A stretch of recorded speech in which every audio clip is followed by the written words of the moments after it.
course, everyone wants to be home more.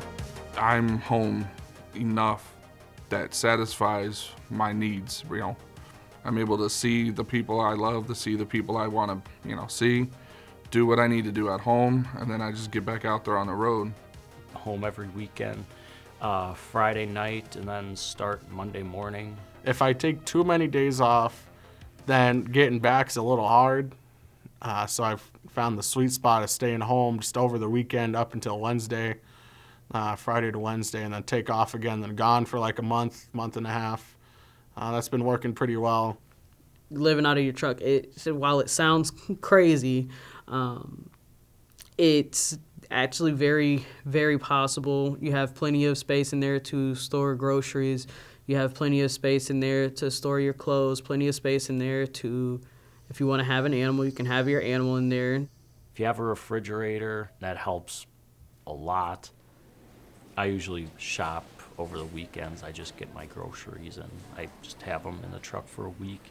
Cook stuff, over the weekend or over your home time to bring along, package it up nice and then bring it out over the road for the week or the month or whatever it may be. Get on Trucker Path, find you a Walmart that you can park at, take a 30-minute break doing the shopping.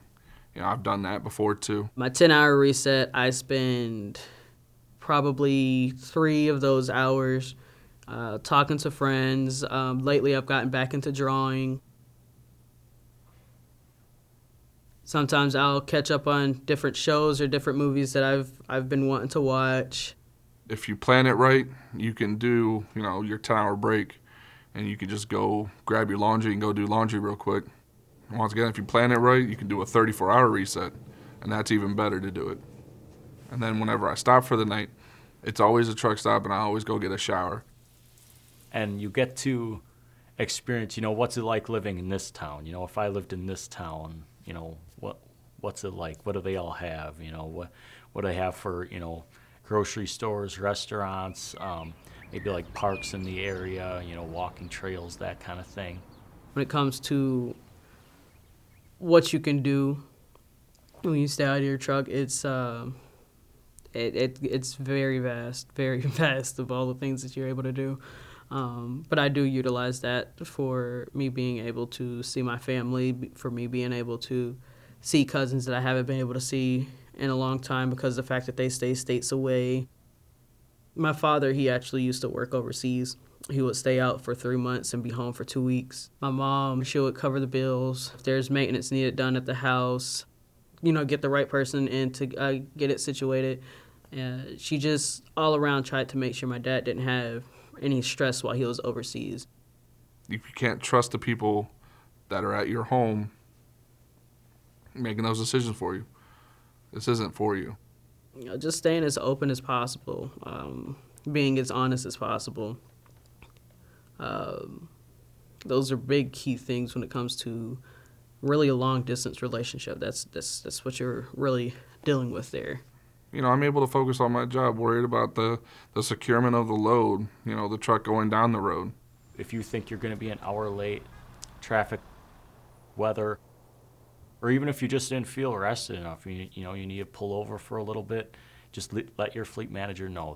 They'll work with you. They'll work with the customer. Everyone's pretty cool, getting me the help that I need, understanding the situation I'm in, and all that, getting me going, keeping me moving. It's all good stuff. Lots of people to go and visit, customers and receivers. So it's not a short of work here. You might feel like you're out there driving alone, but there's a lot of people in one way, shape, or form out there willing to help you anytime. So when it comes to customers, you're there, you're sitting, you're checked in and everything's fine. People see you, but they aren't unloading you. Sometimes those unexpected things can happen. They take a while just to get to you. There's a lot of things going on behind the scenes you don't know about that, are probably more of a priority. Overall, there's not much sitting at all. You're paid by the mile. So if you keep the truck moving as much as you can, the money's going to come.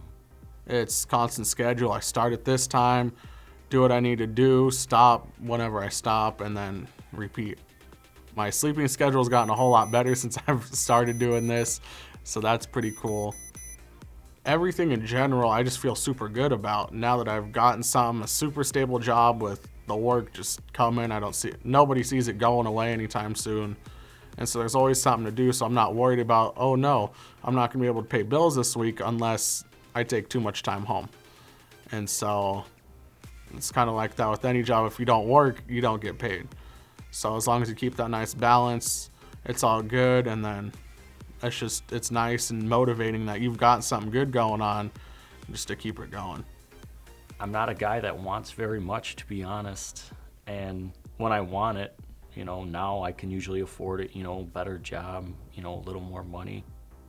I kind of like to live a little bit of a lavish life, so I work to fit that in. And so before this, I was working 2 jobs and trying to maintain my lavish lifestyle.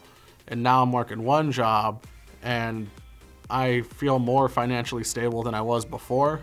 You're going to need to be that person that strives to overcome challenges. That finds that rewarding feeling, once you've conquered that challenge that you were faced with.